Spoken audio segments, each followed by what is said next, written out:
Welcome back to Milan Recording Studios. My name is James Pavel Shakras, and in today's video I'm going to be performing another pop song for you guys on the piano, and this time it's going to be one of Miley Cyrus's new songs, Slide Away. It's a really interesting song. It's a lot different from what she's performed and sung in the past, and even though it's a very simple song, it's your stereotypical pop song with a 4-chord progression that goes throughout the entire thing, the melody is actually really quite nice, and I do enjoy the melody line in the song, and I decided that I would see how it would transfer over to piano. So without any further ado, let's find out how that works, and I hope you guys enjoyed the performance of Slide Away by Miley Cyrus on the piano. And after I perform it, I will be showing you guys a few of the things that I changed about the song and the way I made it work on piano. So if you guys think that might be interesting to see how I did that, you might want to stick around, and I hope you guys enjoy that too.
So there it is, Slide Away by Miley Cyrus performed on the piano. It's a short song, it's a simple song, but it's also a pretty fun song to play. So now I thought I'd talk to you guys about some of the few small things that I did change about the song. If you're familiar with the original, you'll notice that I changed one of the chords at the end, and I'll get to what I did there in a minute.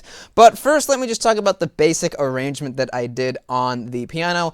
In the original, in the beginning and in the end, there's some really swashy, like, synths and chopped up vocals that's just kind of all swirling together into a cacophony of noise, which is a really interesting effect, but that's something that you really can't do on the piano. So instead of trying to feebly imitate that, I decided to eliminate that and just begin the song a few measures later than the original song begins, and end it a little bit early, although I did add some of my own kind of stuff there at the end to extend it and make it a little bit longer. So, like I said, I chopped off the very beginning of the song, and I started off right when she starts singing the fun little vocal line, and that's when the chords begin. We've got a C major, and then we've also got a G minor, F suspended, and an F major.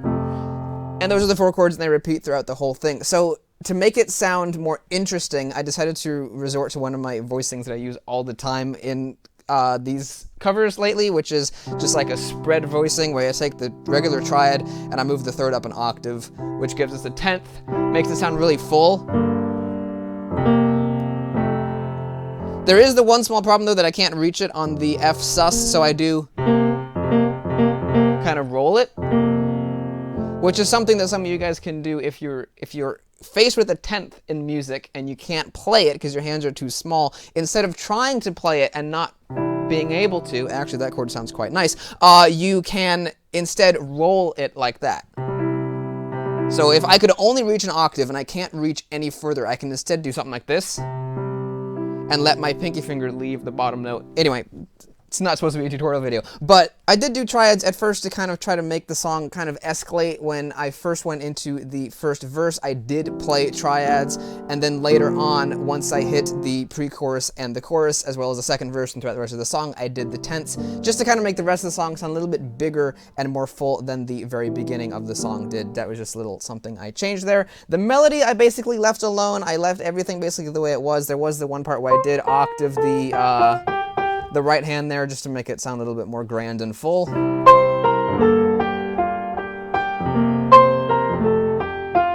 In the pre-chorus and then also in the chorus itself, I did a little bit of that. And you can see there in the left hand there, I'm reaching down and hitting the low notes to be able to, again, add a little bit more fullness to the song. The chord progression is rather simple, so I wanted to do a lot of things to try to make it a bit more full and big sounding.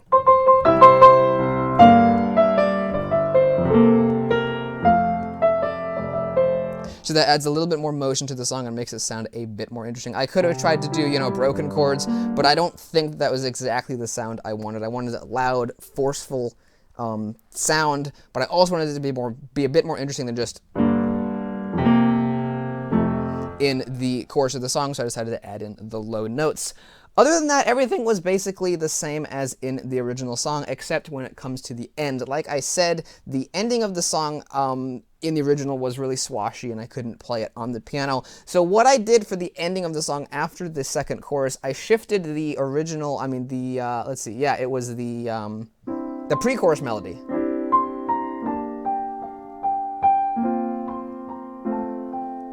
I shifted that up an octave, as well as the chords. I changed the C major to a C major add 9 to make it sound a little bit different, and then everything else was the same aside from the inversions. And I played that through 4 times at the very end of the song just to kind of have us fade out.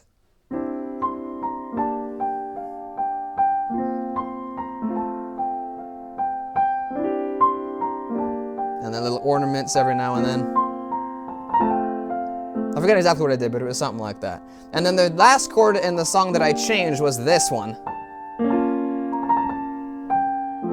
So I replaced an F suspended chord with a B flat minor. Now I got that basically because it makes a minor plagal cadence. The flat, the minor 4 to the 1 gives us a nice resolution, and it changes the sound of the song at the very end.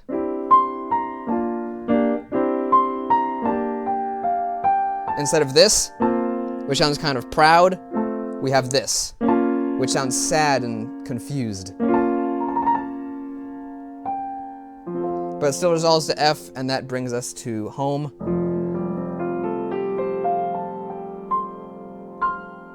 Like that, and then I ended it on a F major add 9 chord, which is one of my favorite chord voicings in existence. I love that chord. I use it way too much. It sounds really pretty, but that's what I ended the song on. But anyway, I use that minor plagal cadence there, which is the, if you're trying to put this into a song, you take the 4th scale degree of the major key, you play the major 4, you can also then play the minor 4, which is the minor part of the plagal cadence, which then resolves to the 1, and it has a really nice sound. It's a very commonly used chord progression, but it has a nice sound, so I decided to throw it in to the end of the song, and that A that I was playing on top of it kind of gave it like an augmented sound.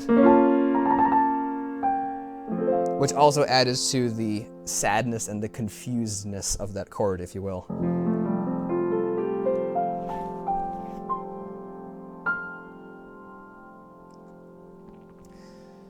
So that has been a brief little look at what I did with the song. I hope you guys enjoyed that little overview of the things I changed. I hope you enjoyed it. I hope you found it interesting, and I hope you enjoyed my performance of Slide Away as well. It was a fun song to learn by ear and figure out how to play on the piano, and I really hope that you guys enjoyed it. If you did, let me know what you thought down in the comments of the video.